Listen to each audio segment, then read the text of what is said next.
Hi everyone, welcome to Genius Professor. This is me, your Abhishek sir, your master teacher of chemistry.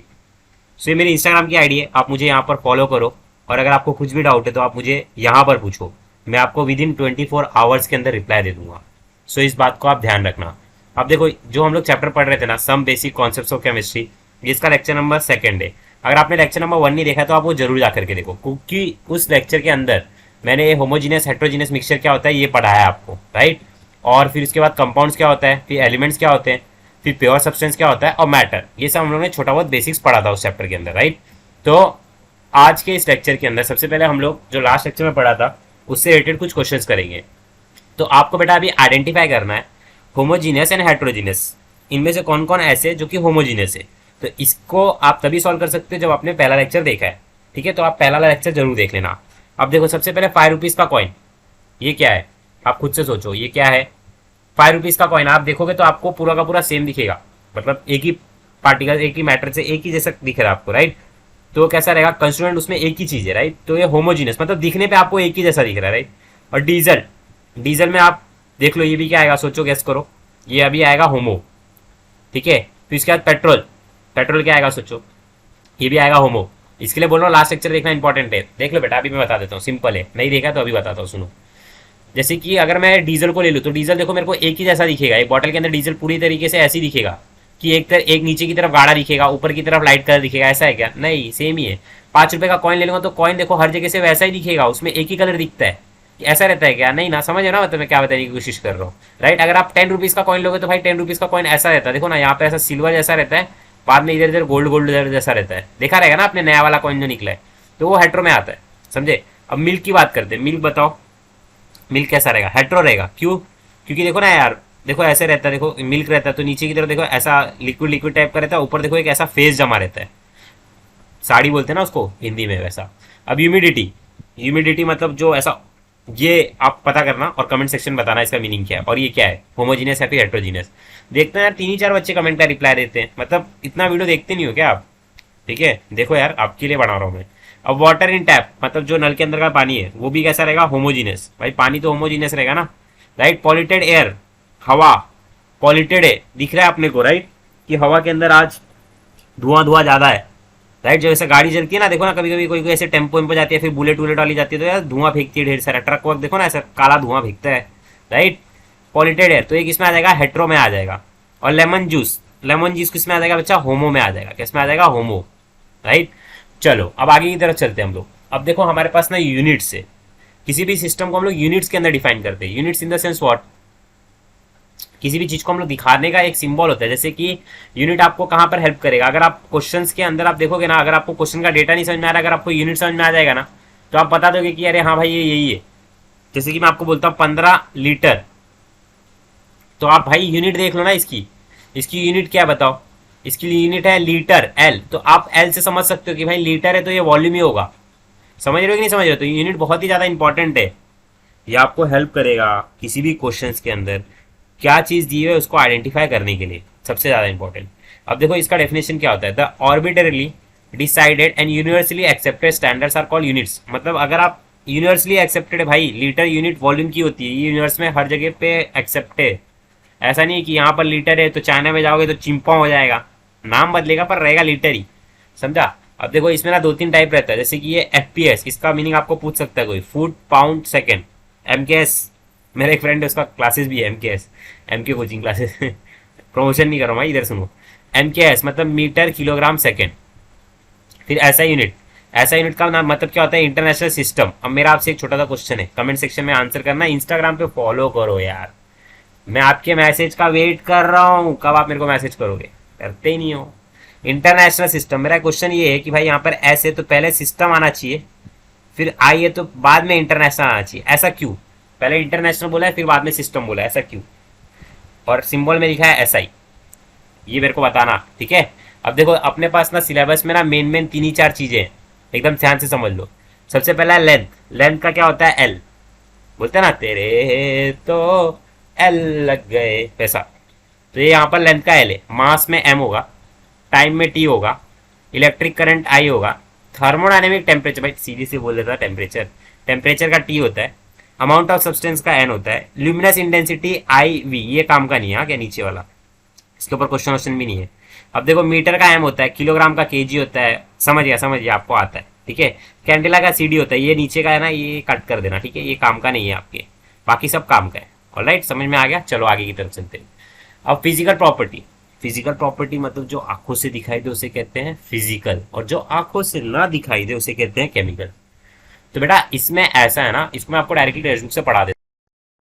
तो देखो इसमें एकदम simple तरीके से, देखो ये आपकी टेक्स्ट बुक है, पेज नंबर 3 चल रहा है अपना, ठीक है। सबसे पहला फिजिकल प्रॉपर्टी है मास और वेट। तो भाई मास और वेट आपको बचपन से आपको पढ़ाया भी गया, आपको पता भी है। वेट, वेट बोलते हैं ना, वो वाला वेट नहीं, वो जब आप किसी को पूछते हो ना, किधर है तू, तो बोलती है ना, तू 5 मिनट मेरा वेट करेगा ना तो मैं अभी आऊंगी तो ऐसा वो वाला वेट नहीं है भाई, ये WEIGST वाला वेट है। वेट मतलब वजन वाला। तो ये किसके ऊपर डिपेंड करता है, ग्रेविटी के ऊपर डिपेंड करता है, मतलब ग्रेविटेशनल फोर्स, राइट। और ये वेरी करता है, जैसे कि अगर आपका अर्थ पे कुछ वेट है 60 kg, तो आपका मून पे कुछ अलग वेट रहेगा, ये सब आपको पता है। मून पे कहाँ जाओगे यार, चैनल को सब्सक्राइब ही नहीं किया अभी तक, चैनल को सब्सक्राइब करो बेटा। अब मास क्या, वही सीधी सी बात है, वेट के ऊपर डिपेंड नहीं करता, ये सब यार चिंदी चिंदी चीज है, आपको पता है, राइट। इधर पे इंपॉर्टेंट यही है, 1 kg इक्वल्स टू 1000 ग्राम। और देखो ये 1 0 2 0 3 0, और अभिषेक सर हीरो, और आप भी हीरो, राइट। 3 0 तो इसके लिए 10⁻3, सिंपल है यार बच्चा, ठीक है। अब लेंथ, लेंथ का मतलब कैसा, ये आप याद रखो, एक पीएम, एक पीएम है ना, पीएम, पीएम का मतलब होता है पिकोमीटर, इसका मतलब होता है 10⁻12 मीटर। और 1 नैनोमीटर का होता है मतलब 10⁻−9 मीटर। समझ में आ रहा है ना। अब लेंथ, लेंथ तो आपको समझ में आ गया है, क्या लेंथ लेंथ अपने को देखना रहता है, राइट। अब देखो नेक्स्ट, वॉल्यूम, वॉल्यूम समझता है ना, वॉल्यूम मतलब क्या होता है, ऐसा रहता है ना एक वॉल्यूम, राइट। एक ग्लास लेते हैं, ये सबका अलग अलग वॉल्यूम होता है, राइट। आपका कमेंट सेक्शन में बताना कितना वॉल्यूम से आपका काम चल जाता है मजाक कर रहा हूँ भाई। इधर देखो वॉल्यूम, वॉल्यूम कैसा रहता है, 3 डायमेंशनल ऑब्जेक्ट का देखते हैं हम लोग, ठीक है। वॉल्यूम आपको पता है भाई, लिक्विड का ही रहता है। और ये 1 लीटर, ये इतना इतना, ये देखो ये इतना इतना इतना इतना, इसको सिंपली रट्टा मार लो, ठीक है। फिर ये 1000 centimetre cube, 10 centimetre 10 centimetre 10 centimetre, तो देखो CM × CM × CM 3 CM centimetre cube आ गया। ऐसा unit is express in metre cube, alright, metre cube, ये कन्वर्जन में आपको काम आएगा, ऑलराइट। अब आगे की तरफ चलते हैं, देखो नेक्स्ट। अब यहाँ पर देख लो, ये एक डायग्राम बताया, इसको समझना, ठीक है। अब यहाँ पर अपने को ये लैब लैब वेब से काम रिलेटेड है, अपने को CSC लैब्स में नहीं है वैसे, क्वेश्चन इस पे नहीं आएगा। ये देख लो, खाली बताता है कि 100 ml का है, ये अपने क्लास में देखा रहेगा, ग्रेजुएटेड सिलेंडर, राइट। फिर ये पिपेट वाला है, ये आप मेरे को बताना कमेंट सेक्शन में कि आपके किस किस के मुंह में ना ऐसे इधर से खींचते समय चले गए। मेरे तो हर बार चले जाता था, क्योंकि सिगरेट पीने की आदत नहीं है ना, इसके लिए, राइट। और फिर इधर देखो, यहाँ पे ये ब्यूरेट है, ये इसको ऐसे देखो ना, ये ऐसे खोल के इधर से ऐसे टिक टिक टिक टिक टिक टिक गिराने का, वो बेबी पिंक कलर निकालने का, राइट। इसके अंदर ऐसे ऐसे करके पिंक कलर, समझ आ रहा था। अभी 250 ml का मतलब यहाँ पे मार्किंग है, तो फिर आपको यहाँ तक भरोगे तो फिर आपको पता नहीं चलेगा वॉल्यूम, आपको वहां तक भरना है 250 ml तक। भाई इसमें बहुत गड़बड़ होता था, अगर ऊपर चले जाता था ना फिर शॉर्ट हो जाता था भरने के लिए, फिर गिराना पड़ता था, फिर वो इधर आ जाता था, बहुत बहुत सब तकलीफ है यार, ये सब तकलीफ, हटाओ उसको, ठीक है। आगे की तरफ चलते हैं, इसके प्रैक्टिकल प्रैक्टिकल इतना ध्यान नहीं देने का। थेरी देखो क्या है, ठीक है। डेंसिटी अब भाई बचपन से पता है, मास अपॉन वॉल्यूम होता है, मास का केजी है, और वॉल्यूम का अभिषेक सर अभी बताए थे मीटर क्यूब। तो मीटर क्यूब देखो इधर पे क्या है, इधर पे ये +3 में, किसमें दिख रहा है आपको, ये आपको +3 में दिख रहा है, राइट। अब जैसे ऊपर चले जाएगा तो -3 हो जाएगा, सिंपल है एकदम, कोई डाउट नहीं है, ठीक है। होना भी नहीं चाहिए, क्योंकि अभिषेक सर पढ़ा रहे, राइट। अब सीजीएस यूनिट एक याद कर लेना, ठीक है।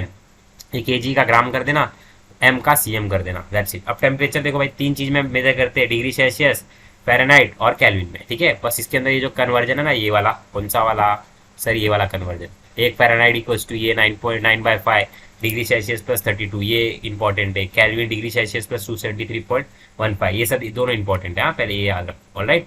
चलो आगे की तरफ चले बेटा, चलें, चलो। अब देखो, अब हम लोग ना लॉ पढ़ेंगे, क्या पढ़ेंगे।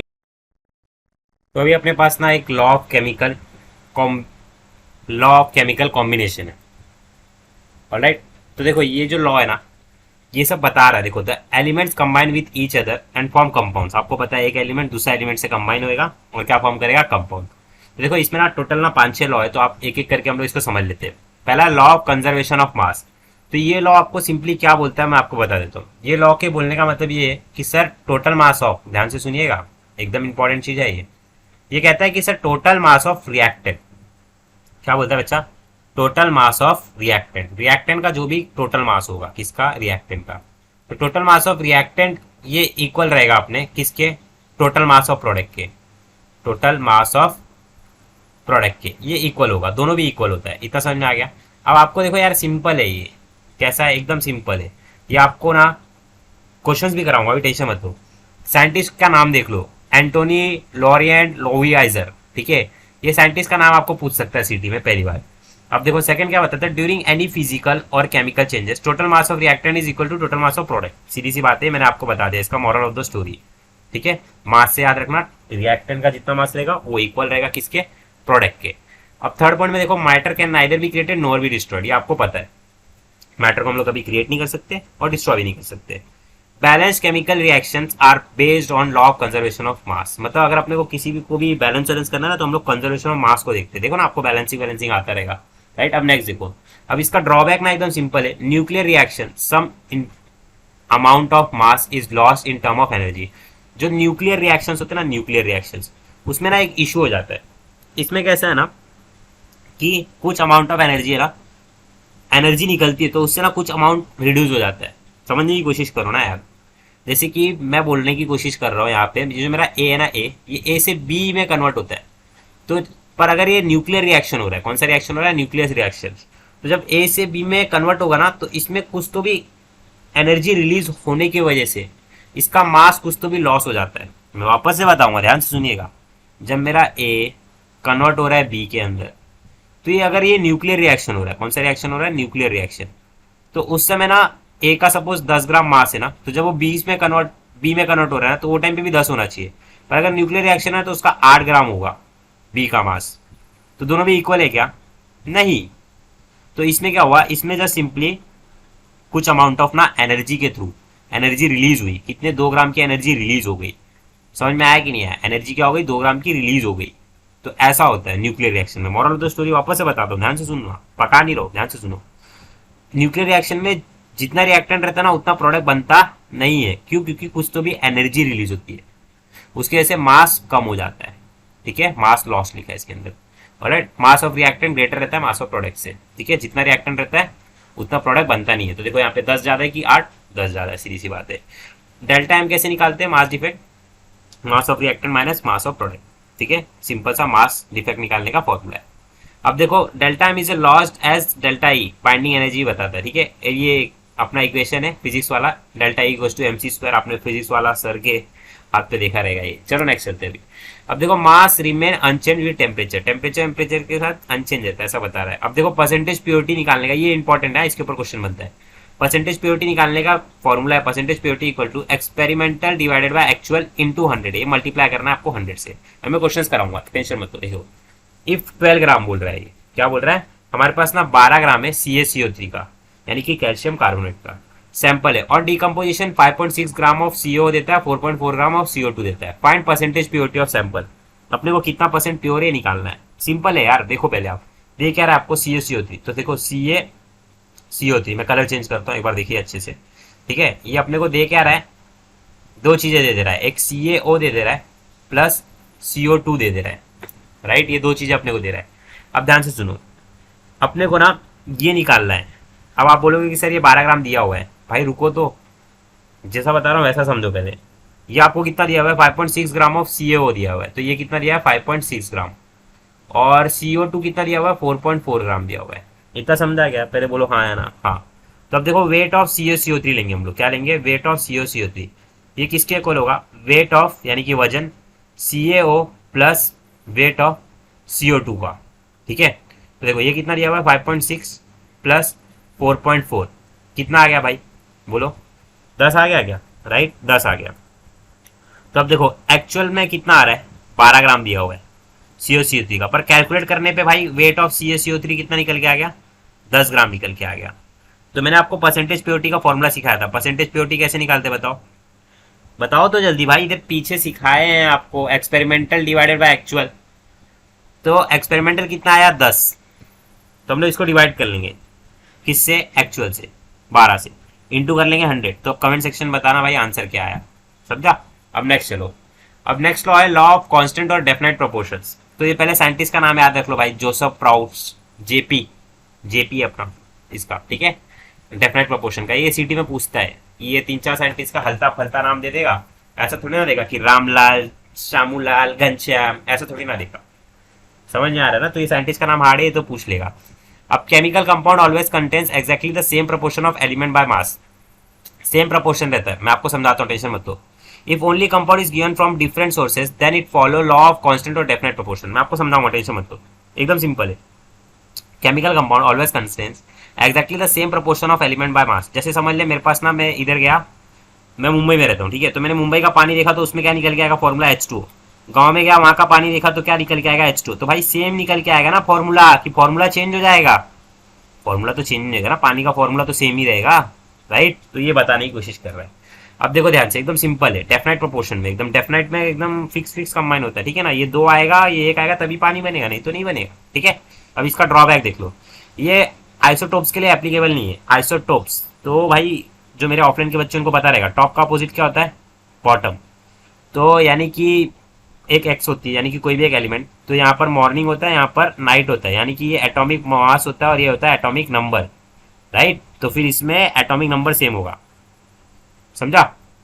एटॉमिक नंबर सेम होगा, यानी कि ऊपर का क्या होगा, डिफरेंट होगा, तो उसको हम लोग आइसोटोप बोलते हैं, सिंपल है, राइट? D2O और H2O, और ये यहाँ पर 14CO2 और 12CO2, इसके अंदर अपने को निकालना है। तो सिंपल है, मैं आपको करके दिखाता हूँ, पहले इसके लिए करके दिखाता हूँ। देखो ऑक्सीजन यहाँ पर कितना है भाई, 2 है। एक ऑक्सीजन का कितना होता है एटॉमिक मास, 16, तो 2 है तो कितना हो गया, 32। इसमें भी कितना, 32। इसमें कार्बन कितना है बताओ, 12 है। इसमें कार्बन कितना है बताओ भाई, 14 है, राइट? तो ये 32 तो कॉमन आ गया, 32 तो क्या आ गया, कॉमन आ गया। अरे हाँ या ना भाई, आ गया ना? पर डिफरेंट क्या आ रहा है, ये 14 और 12 आ रहा है, राइट? तो फिर हम लोग क्या देख रहे हैं कि इनका ना एक प्रपोर्शन आ रहा है, क्या आ रहा है, एक बच्चा प्रपोर्शन आ रहा है। तो प्रपोर्शन क्या आ जाएगा, 3:8 आ जाएगा। कितना आ जाएगा बच्चा, 3:8। आई होप सो आपको ये समझा होगा, राइट? अलग अलग प्रपोर्शन में आ रहा है, ठीक है? तो ये एप्लीकेबल नहीं है, इसके लिए बता रहा है, देखो कि अलग अलग हो गया भाई। ये देखो, ये यहाँ पर CO2 का इतना आ गया, इसका इतना आ गया, तो एप्लीकेबल नहीं है।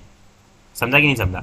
अब देखो ये वाला नेक्स्ट, D2 और H2O है, ये आप कमेंट सेक्शन में खुद से ट्राई करना। इसमें ऑक्सीजन देख लो, मैं बता देता हूँ 16, इसमें भी 16, हाइड्रोजन यहाँ पर 2 है, इसमें ड्यूटेरियम का कितना रहेगा यहाँ पे लिख के बताना, ठीक है? कमेंट सेक्शन में बताना। चलो नेक्स्ट, अब देखो क्यूप्रिक ऑक्साइड वाला दिया हुआ है, तो अभी आपको मैं इसमें मेथड 1 वाला करके दिखाता हूँ, ठीक है? Cupric oxide is prepared by 2 methods, 2 method दिया हुआ है, पहला और दूसरा, ठीक है? तो मैं आपको पहला वाला करके दिखाता हूँ, सेकंड वाला आप खुद से ट्राई करना, ठीक है?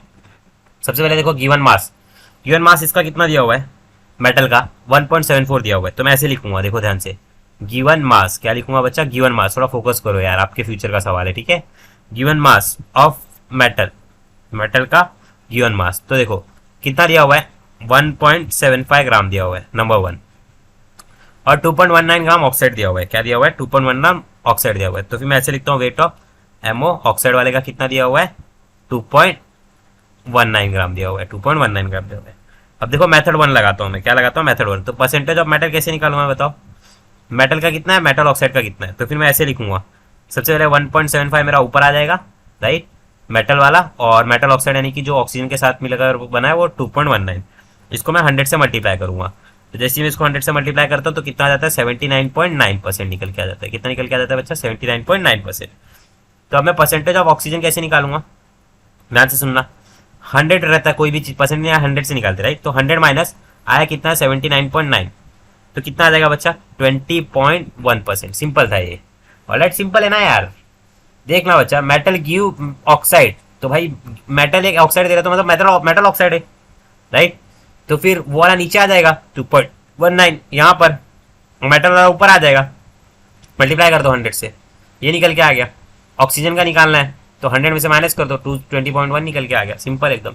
हम नेक्स्ट देखो, law of multiple proportions, law of multiple proportion simple है।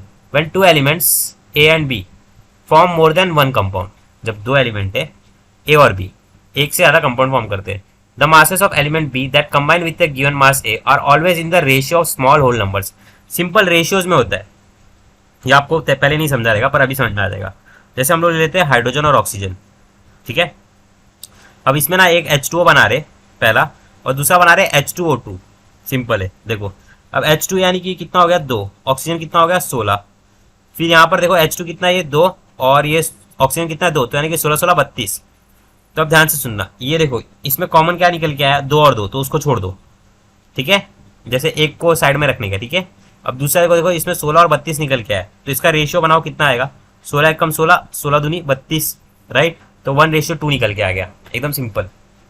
क्लियर है ना भाई, सिंपल है ना कि कुछ हार्ड है। एक और दिखाता हूं, देखो जैसे CO है और CO2 है, तो इसमें कार्बन कितना रहेगा बताओ, 12 रहेगा, ऑक्सीजन कितना रहेगा 16, इसमें कार्बन कितना 12, ऑक्सीजन कितना रहेगा 16 16, 16 दूनी 32, तो 12 और 12 को छोड़ दो, कितना निकल गया, 16 एक कम 16, 16 दूनी 32, तो 1:2। तो सिंपल होल नंबर्स में कंबाइन होता है, ऐसा बता रहा है, सिंपल लॉ था, ठीक है। अब गया लूजियक लॉ ऑफ गैसियस वॉल्यूम, ये मैं आपको होमवर्क दे रहा हूँ, नहीं सिंपल है यार, मैं आपको बता देता हूँ यार, एक टेक्स्ट बुक में देख लो, इसका अच्छा सा डायग्राम दिया हुआ है, ठीक है। पर इसके पहले मैं आपको ये समझा देता हूँ, व्हेन गैसेस कंबाइन और the product in a chemical reaction they do so in a simple ratio by volume provided all the gases at the same temperature pressure. तो सिंपल आपको डायग्राम दिखाता हूँ फिर समझाता हूँ। देखो यहाँ पर देखो, ये 100 ml है, ये 50 ml से कंबाइन हो रहा है, तो डायरेक्टली 100 ml दे रहा है, यानी कि 2 वॉल्यूम, और इसका 1 वॉल्यूम, इसका 2 वॉल्यूम दे रहा है। मैं समझाता हूँ, सुन मेरी बात। जो वाटर रहता है, वाटर, राइट, एक सेकंड रुक जाए, यहाँ पे एक डायग्राम दिया हुआ है, उससे समझाऊंगा तो और अच्छे से समझेगा, देखो ध्यान से, एकदम सिंपल सा है, ठीक है। जैसे कि ये वाले डायग्राम से आप समझने की कोशिश करो। देखो यहाँ पर अगर वाटर का फॉर्मूला लूँ, तो वाटर का फॉर्मूला क्या होता है, H2O, राइट। तो इसमें हाइड्रोजन जितना रहेगा वो डिसाइड करेगा कि ऑक्सीजन कितना बनेगा, बराबर कि नहीं। देखो यहाँ पर इसका एक वॉल्यूम है, इसका एक वॉल्यूम है, तो टोटल वॉल्यूम कितना हो गया 2, राइट। और इसका एक ऑक्सीजन है, तो भाई अपने को 2 हाइड्रोजन लगता है और एक ही ऑक्सीजन लगता है, तो इस हिसाब से कितना बनेगा, 2 बनेगा, सिंपल सी बात है, राइट। तो यहाँ पर इसने बताया है, और यही एवोगाड्रो लॉ में भी यही सिंपल बताता है। एवोगाड्रो लॉ आपको पता है, Na से डिनोट करते हैं, उसके साइंटिस्ट का देख लो, एकदम बेकार सा चेहरा है, एकदम एलियन जैसा, ठीक है, यहाँ पर दिया हुआ है, ऑलराइट। तो फिर ये भी वही चीज़ें बताता है, सिंपल है। एवोगाड्रो नंबर आप कमेंट सेक्शन में बताना एवोगाड्रो नंबर क्या होता है, ठीक है। अब मैं आपको एक लास्ट डाल्टन्स एटॉमिक थ्योरी बता देता हूँ, ठीक है, उसके बाद इस चैप्टर को खत्म करता हूँ मैं, पहले सी वीडियो लंबी हो रही है, ठीक है। तो यहाँ पर देखो आप, Dalton's atomic theory, matter consist of a tiny individual particle call atoms, ये अपने को पता है, राइट। मैटर के बस एक छोटा सा पार्टिकल रहता है जिसको हम लोग वापस से तोड़ नहीं सकते, एटम बोल रहा है वो उसको। फिर all the atoms of a given element have identical properties, same same property रहती है, इंक्लूडिंग मास और उसको मिला करके। Atoms of different element different in mass, अगर डिफरेंट डिफरेंट एटम रहेगा तो डिफरेंट डिफरेंट मास रहेगा। आपने रास्ते में भी देखा रहेगा, अलग अलग एटम रहता है, उसका अलग अलग मास होता है, राइट। देखते रहोगे ना, छोटे मोटे एटम रहते हैं, फिर देखो ना एकदम ऐसे छोटे छोटे पार्टिकल टाइप के, वैसे टाइप के, ठीक है। फिर compounds are form compounds are form when atoms of different elements combine in a fixed ratio. Compound तब फॉर्म होता है जब फिक्स रेशियो में आता है, जैसे हाइड्रोजन 2 आएगा, ऑक्सीजन 1 आएगा, तभी भाई कंपाउंड वाटर बनेगा, वैसे नहीं बनेगा हाइड्रोजन 3 आ गया, ऑक्सीजन 1 आ गया, बन जाएगा वाटर, ऐसा नहीं होता है, समझे। फिर chemical reaction involve only the reorganization of atom. Chemical reaction में क्या होता है, एटम्स रीऑर्गेनाइज होते हैं, मतलब अच्छी तरीके से एक के बाद ऐसे जुटते उठते, वैसा, समझा। So thank you so much for watching my video. मैं जानता हूँ वीडियो लंबी हो गई है, आप में से बहुत ही कम से कम 1-2 बच्चे रहेंगे जो यहाँ तक देख रहे, भाई देख रहे तो मेरे को बताना, तो इसके बाद पार्ट 3 में आपको मैं चैप्टर कंप्लीट करा के दे दूंगा, ऑलराइट। चलो thank you so much for watching my video, this is me your Abhishek sir, your master teacher chemistry. Radhe Radhe बच्चों।